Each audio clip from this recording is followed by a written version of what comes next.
সাল ২০২৪। এবছর থেকেই বাংলায় আর বর্ষা আসবে না। ওই খোলা নীল আকাশে যখনই মেঘ জমবে আর সেই মেঘ বৃষ্টি হয়ে ঝরবে, তোমরা তাকে বৃষ্টি ভেবো না, কারণ এবছর থেকে আর বাংলায় বৃষ্টি হবে না।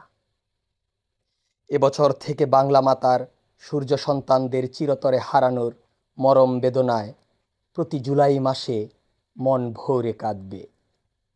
তোমরা তাকে বর্ষার বর্ষণ ভেবে ভুল করো না যেন। তাতে তোমরা এক পুত্রহারা ব্যাকুল মায়ের পরম সাধের হৃদয়ে নিংড়ানো শোক মাতমকে অজান্তেই তাচ্ছিল্য করে বসবে। সাবধান, এমন ভুল তোমরা করো না কোনো কালেই। আবার বাংলা মা ও তার জুলাই কান্না কোনো সহানুভূতি ও সহমর্মিতার কাঙালিও নয়। এ কান্না একজন গর্বিত মায়ের পরম পাওয়া, বীর গর্ভামাতৃত্বের স্বীকৃতি। খবরদার, এ কান্না থামাতে তোমরা একটিও সান্ত্বনা শব্দ মুখে আনবে না। কেবল চোখের পাতা বন্ধ করে মৌন হয়ে গভীর মনোযোগে কান পেতে হৃদয় দিয়ে শুনবে সে কান্নার সুর।